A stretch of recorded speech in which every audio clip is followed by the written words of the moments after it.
Warning: the following podcast contains violent scenes that may be unsettling to some listeners. Listener discretion is advised. In 1942, in the cold desert of a small border town in Texas, a group of kind are kidnapped and mass embraced by members of the fanatical sect, the Sabbat. Out of this group, only a handful survived, and through rituals and mentorship they became the pack known as the Pale Riders. Representing the Sword of Cain, they are wielded by a mentor to cut deep wounds within the heartland of Mexico to the enemies of the Sabbat. Juarez on Fire is a Vampire the Masquerade Sabbat chronicle that follows the Pale Riders pack that consists of Mitch, a Lazombra played by Adam, Coyote, a Ravenous anti-tribute played by Alex, Eldrick, a Caitiff played by David, Jasper, a Bruja anti-tribute played by Joaquin, Cora, a Shemizi played by Slavic, and Richard, a Ventrue anti-tribute played by Tillman. If you'd like to contact us, you can find us on Twitter at twin_cities_VTM or on Facebook at Twin Cities by Night. We hope you enjoy.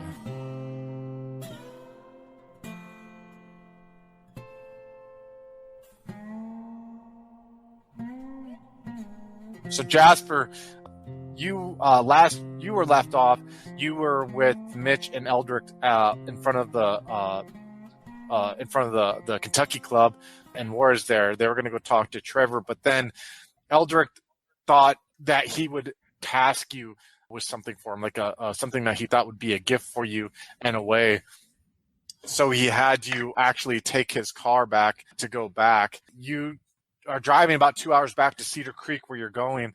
He said he left an address in his room for you to go pick up something. So as you're rolling up in this same kind of description that I gave before of the area, as you're rolling up, you get out of the car and you're walking. You hear like your feet, your nice loafers touching on your nice shoes touching on the sidewalk. As you're walking up, you see a figure coming from the shadows before you get to the door.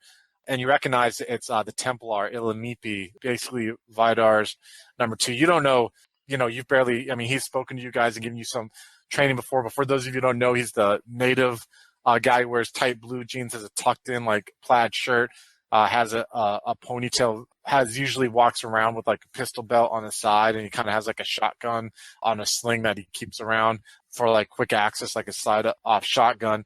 And as you see him, you kind of hearing the neigh a little bit of a horse, and you look and you see he has like this one horse that's tied off on a tree there. He looks at you and he's like, "We need to talk." Of course. Lead the way. You'll bring a message, I presume? Yes. And he starts walking towards his horse just to kind of have space between the building and you guys, He goes up to the horse and you see him. He the horse has a saddle and has like a saddle bag, and he pulls out like this horse brush and he starts like oddly like brushing this horse as he's talking to you. He's like, "Bishop Vidar, His Excellency told me to be expecting you here. He says that someone has tasked you to do something from your pack," and he kind of looks at you, like looks back from brushing the horse to see if you give him kind of any affirmation if that's true or not. Yes, Brother Eldritch asked me to fetch something for him. And he goes back to brushing the horse. His Excellency says that your brother Eldritch is going to be tested here soon. And he turns around and he looks back to you. He's like, "You could consider that task that he gave you to be canceled." I understand. Yes. Instead, he wants you to go here, and he like kind of takes. He reaches into the saddlebag again, and he pulls out like a map, and he hands it to you, and he hands you like a little written on like some just like scrap paper of some kind of that's like paper clipped to the map. He hands it to you. Here, you're going to be picking up a new brother of yours. Oh, truly? Yes, he's a survivor of the conditions that brought you into the Sword of Cain. He's almost what you would call a reserve unit in a way. And he goes back to brushing. Lord Vidar thinks it's time to bring him into the fold. Your task is to pick him up, bring him here, and then await until further orders. Yes. If our most excellent bishop orders us, yes, I will do it. I'll follow his wisdom. Yes. Thank you. And he's like, "One other thing. This test I speak of, if you do happen to come across Mr. Hyde, you will keep this to yourself. Do you understand?" Yes, I understand. Times of tribulations must be met on their own, otherwise what is the point of them? Exactly. He His Excellency is curious on how Mr. Hyde's going to react to a certain request by a packmate of yours. You understand that traditions and rituals are important. Of course. And he kind of looks back at you. Of course I understand. He puts the brush back in the saddlebag, unties his horse, like grabs the reins, puts his one foot in the stirrup and jumps up onto the horse and he looks down at you. He's like, His Excellency is not in a mood for failures. Do not disappoint him. And he slowly starts to trot off and then run off, leaving you there. And you see like the horse like taking off into the dark of the desert. I don't fail. So this map that you have, this address is about like 45 minutes away. It's actually like a small like shanty shack that's in the middle of the desert that's from like ages past, where there's definitely not people who have been living there. So you can easily get there in the car that you took. We are going to jump to Mr. Tillman and to Richard. All right, guys. So we introduce our new character here into Juarez on Fire. First, tell us about your character's life as a mortal. His name, what he looks like. What was his mortal life like before he was embraced? Right. So I will be playing Richard Slack. He's fairly young still, just in his late 20s, but he doesn't look like it. He actually looks much older, about 40. I wrote on my sheet. That's because he's been drinking like a lot. And the thing is, basically his father was a moonshiner during Prohibition times. I didn't quite write out what happened to him, but I'm guessing he's probably dead now. And he passed down the trade of, well, illegally making alcohol to his son. Essentially, Richard is completely cut off from any social life. He's very manipulative, keeps to himself unless he has to do any trades or something. But, well, just stays in his little shack and, well, Gotcha. his moonshine. So he's a Caucasian guy. How tall would you say he's about? And what color's his hair and all that jazz? He has long, unkempt hair, some gray strains in it. I don't know feet and inches very well, so it's not bent over or broken or anything. But okay, I guess he doesn't really care for his appearance that much, and his skin shows that he has been doing a lot of alcohol for years and years. So life is just giving him a swift kick in the ass, and he hasn't helped too much in preventing that by his drinking and everything like that. Basically, your whole embrace story, for those of you who are just watching who don't know, watching the character creation video about how everyone was embraced and it was like a shovelhead party and they were all thrown somewhere. You guys still don't know quite the details because it was all a blur to you. But how you were shoveled head is you actually had now where did you figure out where you lived in Texas? Did you live in El Paso or outside of El Paso or did you like live in the area? Is that what we decided upon? I guess in the area, but somewhere outskirts. Smaller. Yeah, outskirts. On a farm, but in a farm area, I guess. Yeah. And so basically you have it to where like one night you're in there just working and you're shit-faced drunk, by the way. You know what I mean? Trying to focus on trying to like deal with these decanters and like this slow fire. You know what I mean? The slow little fire that from distilling, and you're sitting in this barn and you hear like a noise outside. And you're like, what the fuck? You know what I mean? You're kind of like, go look, and you're trying to make out. And you're like, do I see someone out there? And you're kind of like straining your eyes. And as you're like leaning out the door, all of a sudden you're just like, boom, and you hear like you're hit upside the head, like by the shovel, but you're not quite knocked out because as you like are looking at the ground, you're like laying on the ground. You have this dirt like that's in your mouth, and you can feel like the blood like pulling up on the side of your head right here, you know, as you fall.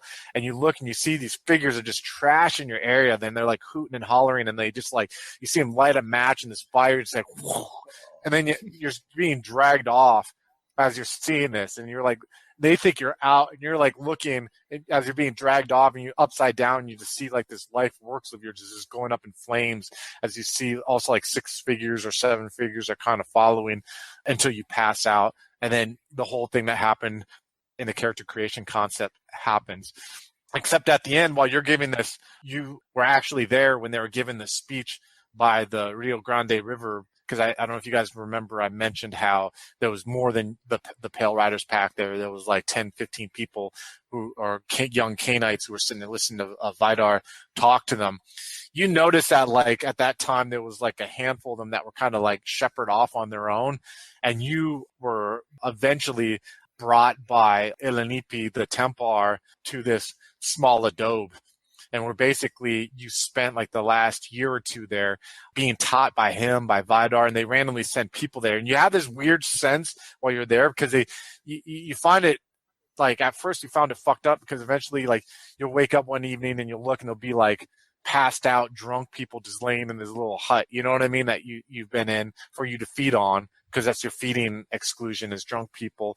But then like sometimes you'll wake up and you'll sit around thinking, could I escape now? Could I like literally go? And then a guest will come upon there to like teach you something new. So it's this weird like sense of being hostage but not being hostage. Like you're almost like a trained dog. You're like, what happens if I was to go like half a mile out away from here? Would anyone stop me? But you're almost like scared to in a way because you haven't had the Valkyrie yet. You know what I mean? And you're kind of given these talks about like being the Sword of Cain and like the Book of Nod stuff by random people to kind of get you caught up on like a little bit of Sabbat lore. What does your character think of this? You know, as this is going on for the last year, like what's in his mind and everything. So I don't know if you actually mentioned it. You mentioned the prey exclusion, but I rolled Ventru and Titribu as clan. Yeah, Ventru and Tribu. So now we have a Ravanos Antribu, a Lazambra, a Bruja Antribu, a Shimize, and Ventru. So as I said, he was pretty much excluded from any social life, and he didn't really know that he missed it. So in a way, this feeling of what you described as "could I go now?" that occurred to him, but he never really wanted to, I guess. Oh, so he's like, I see what you mean. Yeah. Inside of him, he feels like this is weird, but somebody's caring for me in a weird way. Very nice. I like that. That's very cool outlook. Like he's like actually more comfortable being by himself and being taught this way than being thrust upon. Well, guess what? I'm sorry to. I mean, he was by himself his whole life, so this is nothing new to him. Now you're just able to feed off of drunk people and everything like that. We had you roll the Valdry already, right? All right, we'll talk about that later when we're about to get to that point later. So, all right, one evening you awaken and you hear an automobile, kind of like, which is an odd sound that you haven't heard, in a while. And you kind of see, because literally this thing's like, I mean, there's like a path, I guess, like for a horse cart and everything like that. But you see like the dust of like a car in the desert. This like, you can tell it from a distance away, you know what I mean? Like a few kilometers away, you can see it just like this big cloud of dust coming along that would kick up. Jasper, you are driving this car and you see this small like hut that you were expected to come along. Scene's on you. Go ahead. Greetings. I was led to believe I would find a new brother here, I guess you would say. And describe what you look like to Richard here again. He's he's about like late 30s, maybe. He looks late 30s. He's got sort of like I guess like neatly combed brown hair, a pair of glasses, and I guess he's about like, what did I say his height? I guess he's average height, I guess. So yeah, he looks intelligent, and he's got a bit of a handsome edge to him, but there's almost like something predatory about it underneath it. And you see him get out of the car, and I take it standing by your door of your little hut. Okay, scene's on you guys. Go ahead. Are you hello? Yes. Brother, are you talking about a child or something? There are no children here. Who are you? No, you would know our bishop, Vidar, the Norse man. Yeah, Norse. You see recognition in his face, later.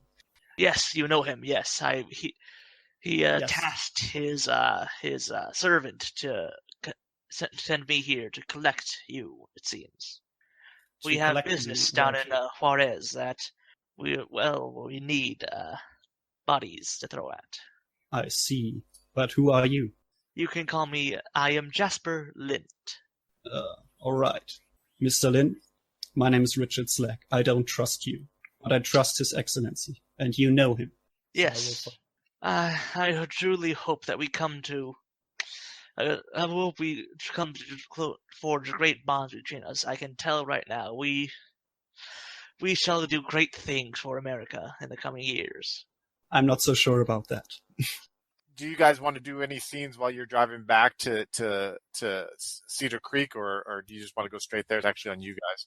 I don't think Richard will talk to Jasper much. He's just not really trusting him, just because he doesn't have any connection to him like he does to, Oh, yeah. well, I guess the bishop. And I don't know if he knows, what was the name? Illimith?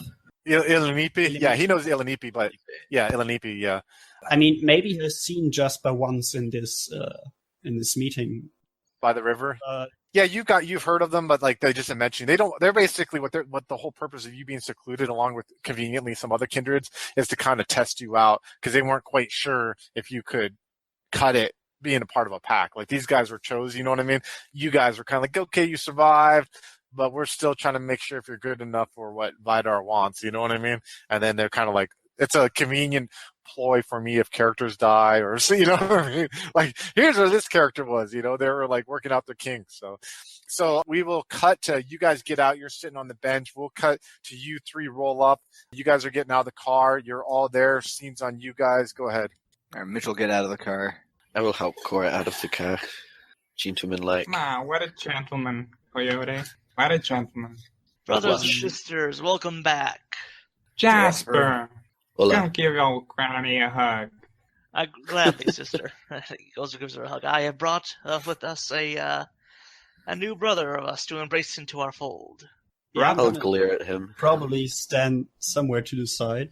And I forgot to do it, actually. I wanted to, but I think I want to Auspex check all their auras, or at least get like a general feel. So you need to roll Perception, Empathy, Difficulty 8, good sir. So who are you going to do first?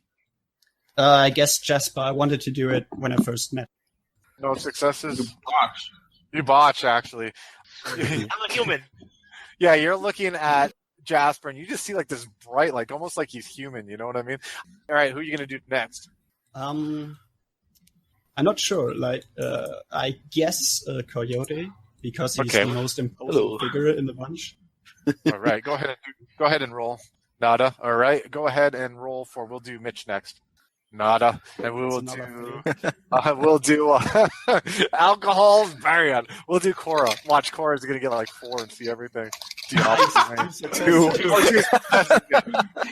So you see her aura as you're like trying to concentrate on these others. You're like, I can't concentrate.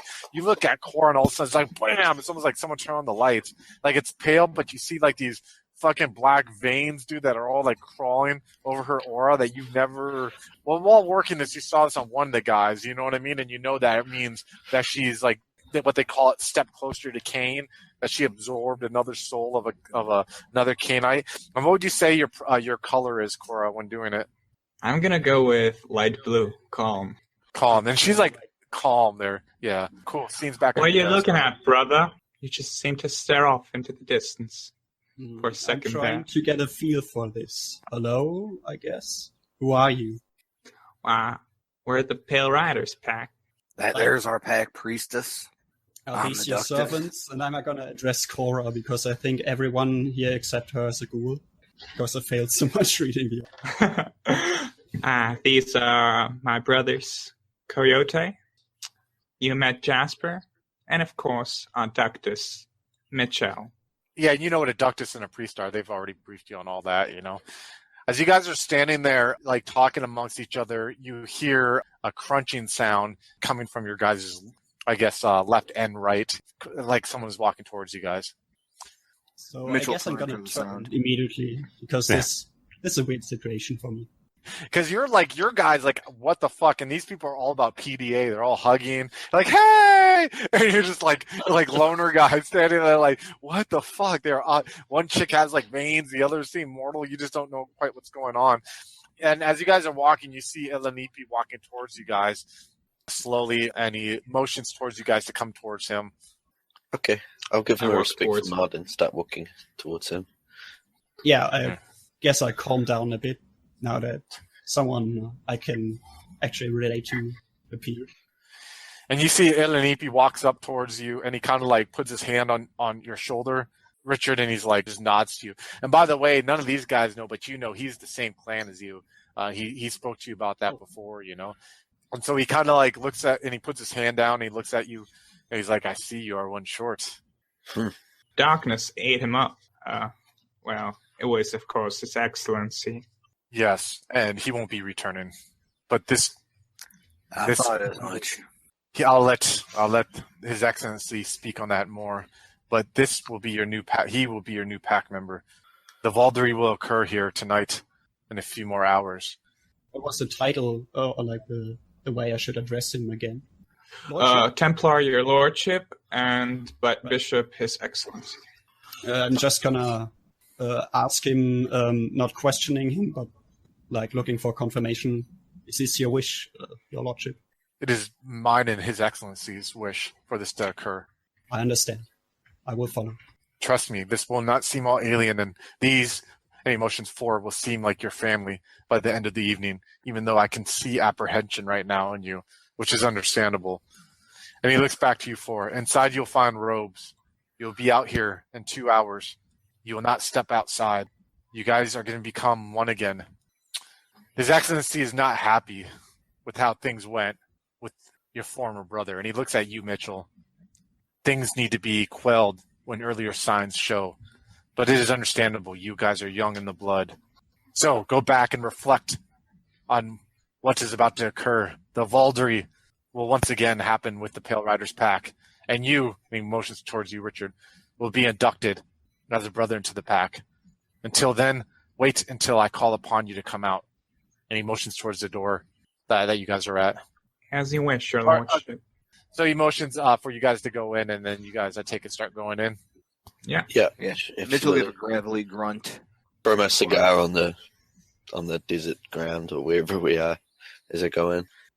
All right, scenes on you guys. As you guys go in, by the way, in this lobby that's kind of dusty, you see this for the first time, Richard, as you go in, that there's this lobby, look like it has old furniture. You see some, like, sheets thrown over it, you know what I mean? You see some dust, some other stuff, and you can kind of see there's stairs that go up on the left and right, and there's, like, a circular walkway above where there's, like, rooms there, and then you can kind of see, like, a front desk area, and it looks like there's a door behind there that might lead to somewhere else. That's actually where you go downstairs where Cora's laboratory is at, where she kind of does her things.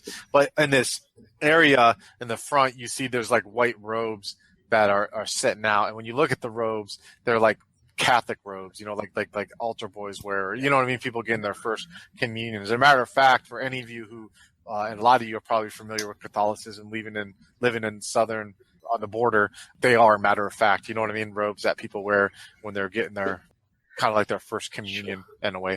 All right, go ahead. The scene's on you guys. I want to search through the ropes until I find the biggest ones, which would obviously be for me, if there are any. Or are they going to be there is. small on me? Okay, great. They're well aware of your size, but all right, go ahead. Scene's on you guys.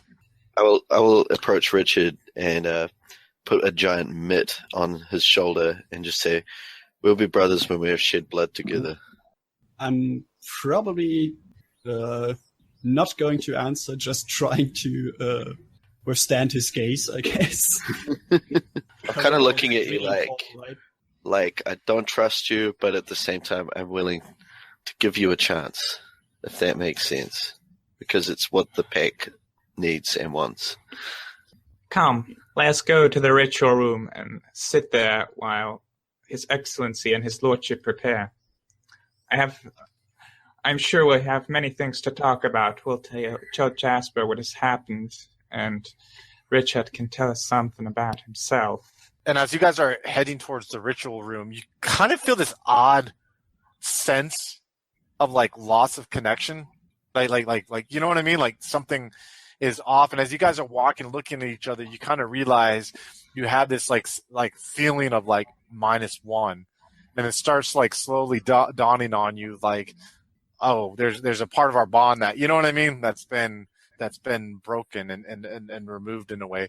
Go ahead and describe the ritual room there, Cora, and everything like that, and you guys can set the scene.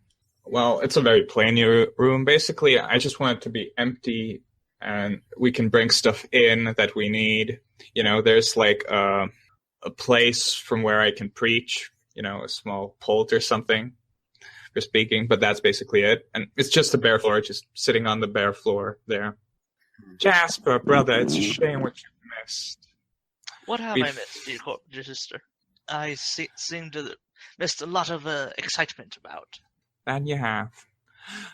Coyote, I'm sure Coyote can tell you about how he has won the right of diablerizing the classique that we are hunting. It is unfortunate you could not take part. However, the ritual had to be done for spiritual reasons. I understand.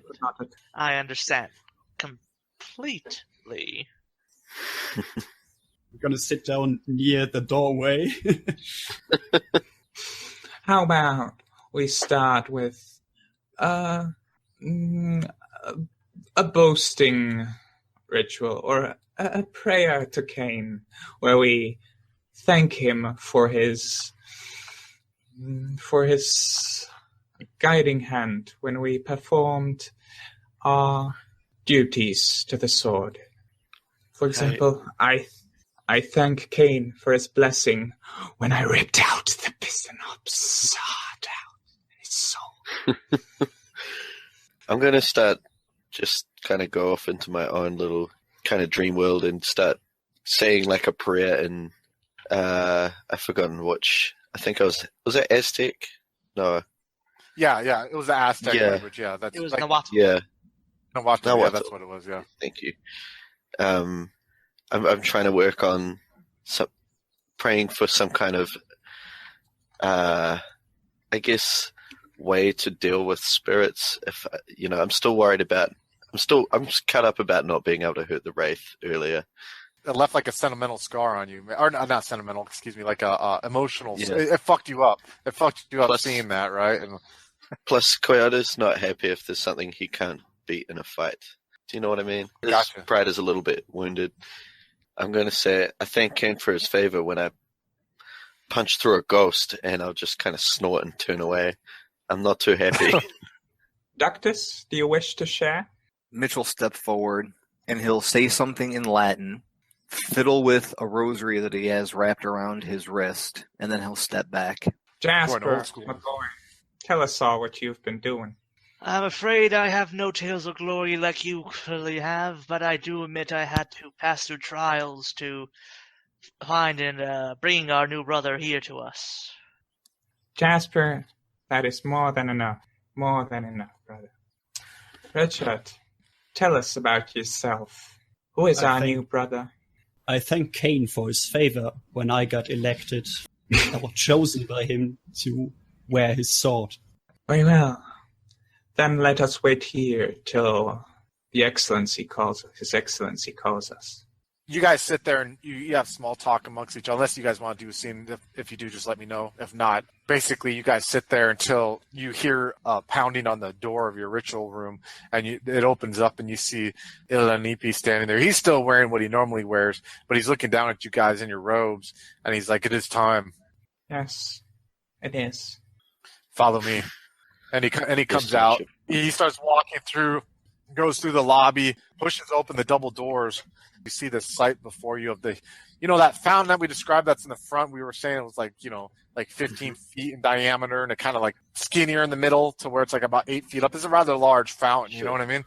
And on this fountain, hanging upside down around the fountain are like 7 bodies of mouth gagged, naked people ranging anywhere of different, white or Hispanic or male or female of different ages that are kind of just strung by their feet there. And you see they have wide panic in their eyes. And you see standing on top in a white robe on top, the very top of where normally you don't think a figure could stand, is Lord Vidar there. I've already described before how he looks. As you guys walk out there, you automatically are just drawn to him. You automatically just look at him like you're in awe. You look up there and he just seems this like magnifying presence. He's standing there with his hands, like his palms facing you guys. He's almost angelic in a way, but his face is like is even more so. It's like the slightly moving Nordic tattoos under his skin seem just to move perfectly to enhance his features, and even making him look more angelic. It's almost like light is coming from him.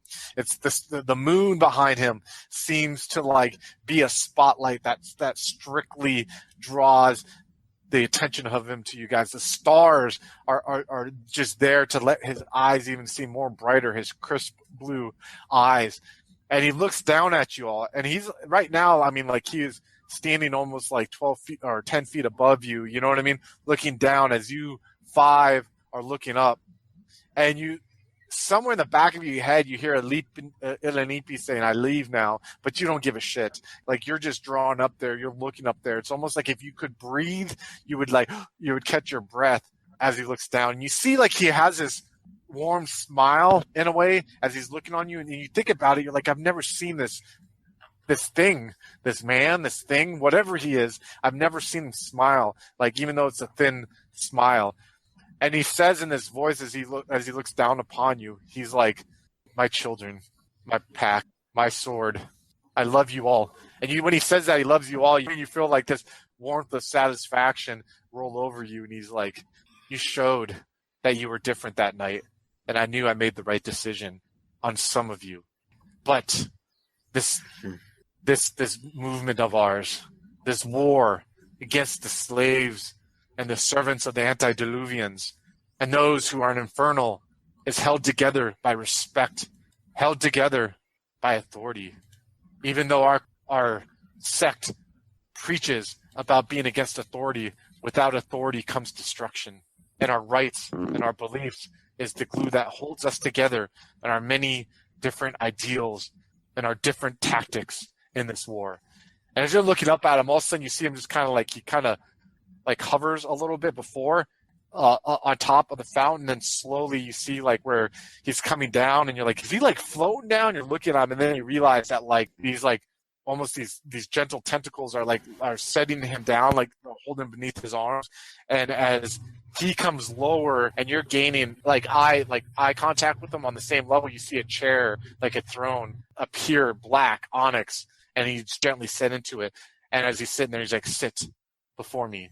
Let's talk." And he motions towards the dirt the gravel that is on the ground. Need no further instruction. "I will say that one member of you has been lost and will not come back. I think you all can understand why. I will not accept insolence and disrespect when it comes to the rights that hold us together and raises us above those slaves of the antediluvians. Do I make myself clear?" Yes, Your Excellency. "I love you all, and I loved him, but he did not love us. He did not love our cause. It is our cause that is everything, and you are different than most in our cause. You have a wisdom. You've had attention and training. You have had mentorship that many, many Cainites have not have, and that's why many Cainites do not survive. And that's why I task you with the tasks that I've given you. Do I make myself clear? Do you understand?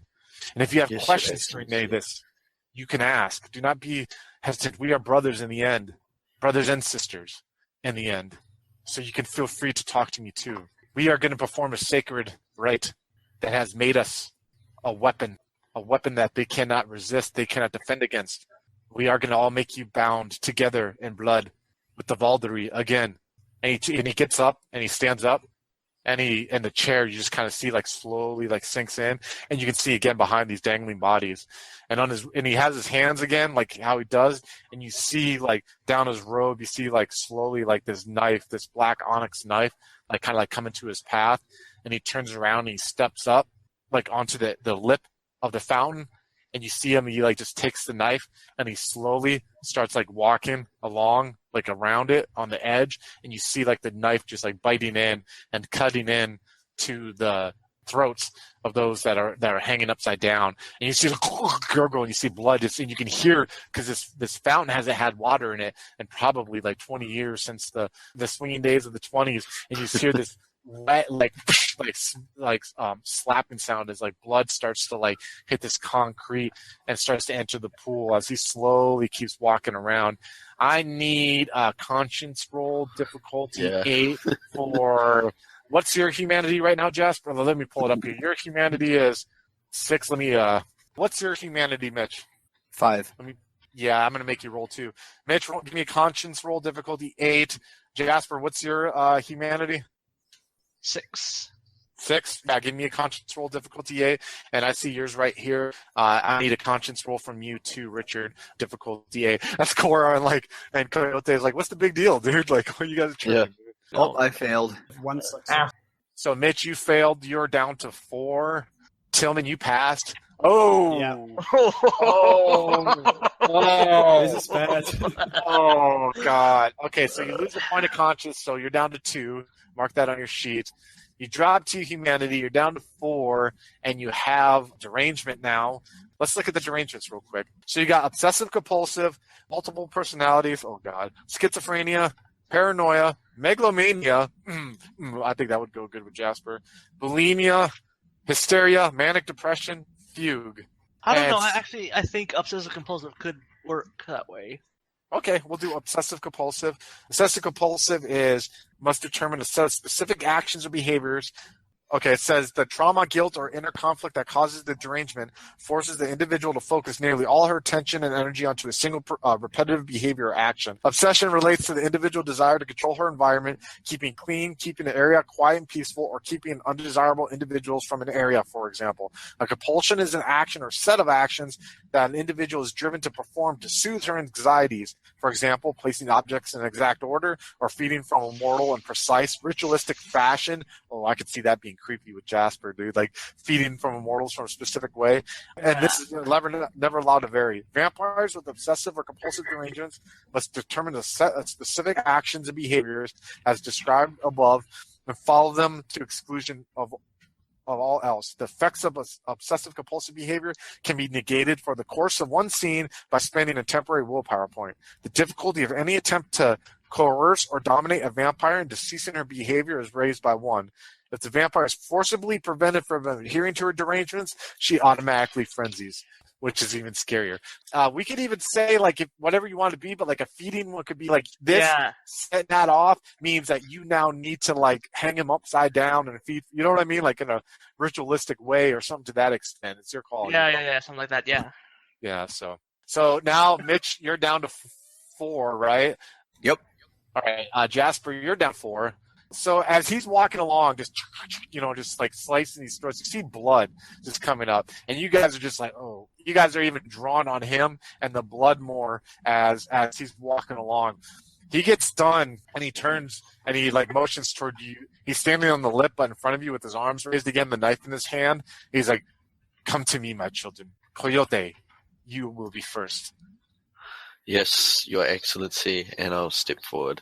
And he steps down the lip, and you're taller than him, but you feel like shorter than him. You know what I mean by his presence. Sure. He's like, maybe I'll kneel. I'll kneel to make him feel bigger. Oh. You kneel, and you like hand. He's like grabs your wrist gently, and he extends your arm over the lip, and he like takes the knife and he like carves down like the from your elbow down to your wrist, and then he like cuts like twice across deeply, and he like holds your wrist and he turns it upside down as you see your vitae just slowly like falling in to this pool of blood. Can I say one thing? Just a little character thing. As he's grabbing my wrist, I resist slightly for a split second out of kind of instinct, but then I go, yeah. Sure. Yeah, well, dude, that's totally awesome. You even feel yourself resist, but then you feel like, oh wow, this guy's like stoned, which even like sets in his, you know what I mean, his age, and he just looks at you like inquisitively, but he smiles at you because it's understandable. You guys are young in the blood, and he sits there and he's holding the wrist, and he gently like, you see, he takes like his hand and he like takes some of your blood and he gently like wipes it a little bit on his forehead, and he like makes like a cross on his forehead, and then he takes. Dips his fingers into the blood again, and he puts across the blood that's in the pool, and he makes a cross on your forehead, and then he tells you, step away and sit down until called again. I'll do as I'm told. And then he's like, Jasper, and he like smiles as he like extends his hand, come to me. Jasper will go do so willingly, and there's usually like after seeing this whole thing, he just sort of like, it's like a foggy look in his eye, he just like sort of like numbly goes up to him, just like. And as he sees you looking, he gently like caresses your face with both hands and kind of like makes it to where, you know what I mean? You focus on him and he grabs your wrist and he does the same thing. You feel the slight pain, but like you said, you're just having a lack of a better term, like a coming to Jesus moment right now, seeing all this and the impact that it had on you. And as he's holding the blood, he takes the blood, some of your blood again, and he like draws on top again on his forehead. You know what I mean? What he did with Coyote's blood. And then he dips his fingers in the blood that's in the fountain, and he does the same on your forehead. And he's like, "Go, sit, and heal." And he's like, "Richard, come to me." I will step forward, but I don't know how to play this right now. I guess I'm kind of wary because I have Humanity 6 and I succeeded on my conscience roll. Very, very hard on me. Yeah, it is. It's a very hard experience. It very much so, because it's like you haven't witnessed the stuff that these guys have witnessed, and you still have your humanity. So you're almost having like this split, gut-wrenching conflict right now, and the fact that this man you're obviously inspired by, and you see this man who used awe, but then you're also like being torn by just the animal side of this, and just it's almost like, I would say, nauseous. Like, you know what I mean? Mentally and physically, you feel kind of nauseous by this. And he comes up to you, and he also puts his hand on the side of your head, and he looks at you, and he's like, "Listen, Richard, my child, my brother, this will all become normal to you. Do you understand?" And you feel it, like you can smell the blood, like that's on like a couple of his fingers. You know what I mean? That's on the right side of your face. And he's like, "You need to embrace what you have become, Richard, and your brothers and sisters, will help you. I understand." And you see, like he's not angry at you, but you see like he's intense right now. You know what I mean? You feel unaccepted. You feel alone. You do not feel like you belong, but you will when this is done. You will be reborn. And you see, as he's sitting there, you see one hand slowly like leaves from the side of your face, and he grabs your wrist, and you feel like it like almost hurts a little bit, and he turns your wrist around, and he takes the knife, and it's almost like he seems more vicious when he does it to you than when he did it to them. You know what I mean? And you don't know if that's the case or if it just hurts more. And he's sitting there, and he turns and he's holding your wrist as his blood is going through, and he sits there and he takes his finger of your blood, and he does it again on top, and you're looking at him. You're almost feeling like you're looking at his face. You see under the blood, I swear you can see the movement of some of these like tattoos, these runes that are still moving under there. And he sits there and he takes some of the blood and he puts it on your forehead. He's like, "Now go sit and heal." And he spins you around, and you don't feel like it's like he's angry at you, but you feel like he's almost like training a puppy. You know what I mean? In a way, you know what I mean? Like you are just this close to being enlightened, you know, and his harshness and his rashness is going to open up these blinders to you that are going to show you what you're capable of. So, and you guys see that, you see like Richard kind of is like not like in the zone as much as you guys are, you know what I mean, with this. "Cora, my sweet daughter, my sister, come before me." Yes, Your Excellency. "You who made me so proud. You who showed so much patience when many would have frenzied earlier. It was a beautiful thing that you did, and I look forward to seeing more beauty come from you." And he's like, "Your arm." And he just looks at you like he's not even grabbing your arm like the others. Yeah. I'll just... And he like takes the knife and he just does it, like doesn't even touch your arm. And you see the blood start, like, you control it. He's like, add to those that are your herd, those that you guide. You do it alone. So Cora will probably will some blood into the hand and just see it pour into the fountain, the collective. And then you see he takes some of your blood from your hand, and he does it again on his forehead. And you see it's just a hot mess now. It's like all dripping down his eyes. It doesn't even resemble a cross, anymore. And then he does it on yours with the blood that's in the pool. He's like, "Go sit." And then Mitchell, my ductus, the ductus of my prodigies, walk directly to him. Your arm. He will hold out his arm, and he grabs the one with the rosary wrapped around the wrist. And he'll pull up the sleeve. He looks at the rosary for a second, and you see a moment, and he looks up at you, and you see a smile on his face as he cuts slowly along your forearm up until where the rosary is wrapped and stops there, and it does this two sides, and then he takes your arm, and he's sitting there, and you see him like he's almost lost as the blood starts pooling down and starts going over the rosary, and you see that's dripping, and eventually the rosary is like almost maroon and crimson in a way, and he sees it dropping, and he like takes it, and he's like turning it, almost like feeling the impression of Christ on the cross while he's doing it. And then he goes and he does it again on his forehead. He puts his fingers and he goes and he puts it on the forehead of you. He's like, call your pack to me now. They are yours. Mitch will turn. Packmates step forward. Approach. As you turn around, you see he's like, looks at all you. He's like, you all on your knees now. Be ready prepare for your sacrament. And you see he turns around in the pool, like in the where the blood is at, and inside the fountain. He turns and he puts his hands together and he cups some of the blood, and he goes up to you first, Coyote, and he like sits there and he puts it like above your head, like he wants you to lift your head up so you can put it into your mouth. Sure, yeah, I'll allow it. He does that to each and every one of you as you guys go through. You at first, like when it gets to you, Richard, you're like, you're not feeling this is not okay. This is not good. You know what I mean? Like in your head.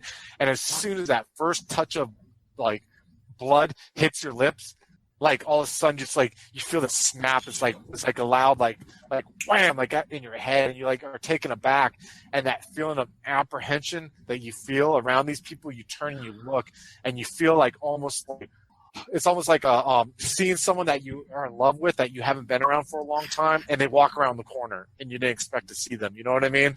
It's like all of a sudden you turn and look and you realize this how you feel now for these people. Now, do you want to read off what your Valdery scores are for each of these so the people who are watching and frankly we know too? Yeah, sure. So I guess Richard's gaze is again on Coyote, and he distinctly remembers what he said to him at the beginning of the night about becoming a brother, because I rolled a 10 for Coyote. Oh, damn. Coyote has Hey. The Adventures of Coyote and Richard. I'm a lovable guy. What can I say? I also rolled a 9 for Coraline. Nice. A 7 I see it. for Come here, boy. The 7 for Jasper. For Mitch. Now, I'm going to have you guys all roll a Valdery for him. So 1d10 plus 1. 5. 11. 5. Whoa. I love you, man. Oh, shit. Mitch loves him too, man. Yup. I got a 10. Yeah. Okay. So Mitch and No, I got Coyote a 4, loves you, never bro. mind. I got a 4. Yeah. Well, you add 1 to it, so it's a 5. All right, cool. If you guys want to write that down on whatever you're tracking. Now, when you redo the Valdery, aren't you supposed to roll something? I mean, I'm not going to make you guys roll, but isn't it like to add to it or something like that? Yes, you roll a d10 for each, and if it's higher than what you had before, you add +1. Okay. And if you roll a 1, you take 1 away. Okay, so everyone do that right now. Well, first we'll let Coyote, you can go ahead and do that if you want, or if you want to. Okay. Yeah. I'll roll for Jasper first. Yep. Oh, so you got, was that what you had before? I had 4 before. Okay, it's +1. All right, go ahead. Okay. that Minus was for 1 to who? Cora. Oh. Was it -1? Yeah, it's Mhm. Oh minus. dear. I'm sorry, Cora. You still love her, though. Oh. Yeah, and Mitch doesn't change. All right. And then Jasper. Oh, you already did Jasper, right? So that's it, right? Yeah, that's it. All right, what about you, Mitch? Go ahead.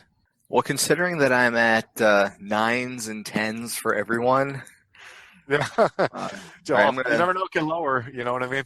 True. Go ahead. All right, I'll roll 3.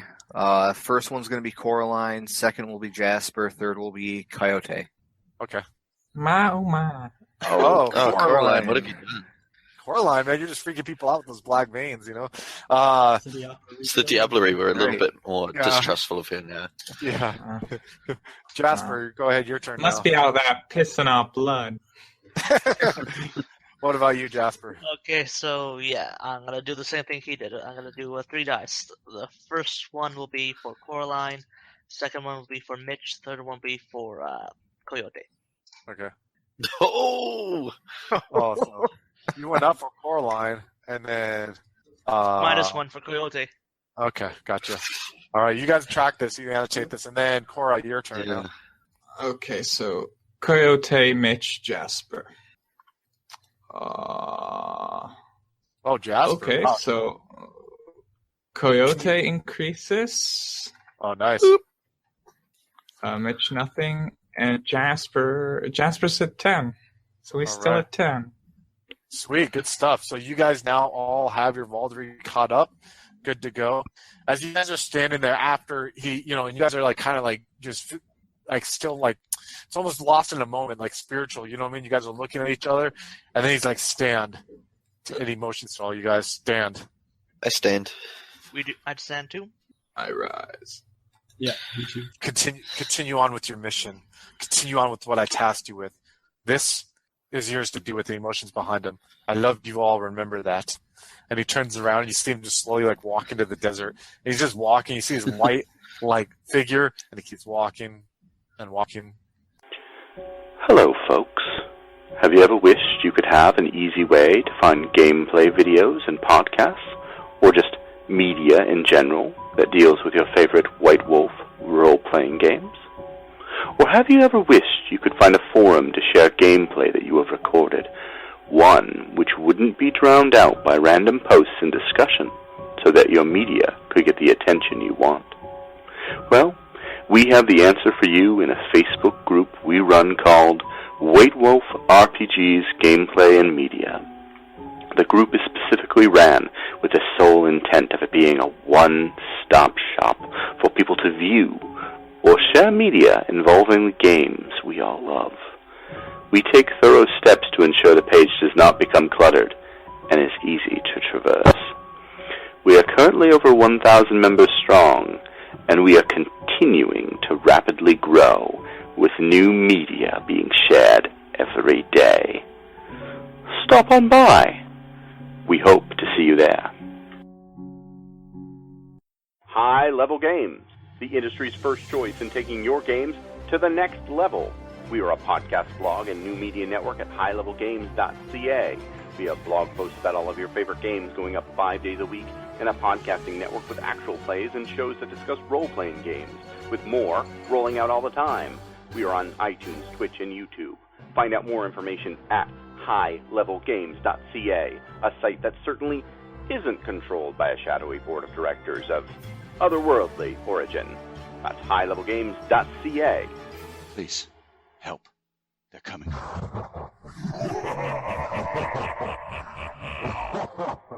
The mission seems simple enough, don't they always? Simple sweep and flush out operation.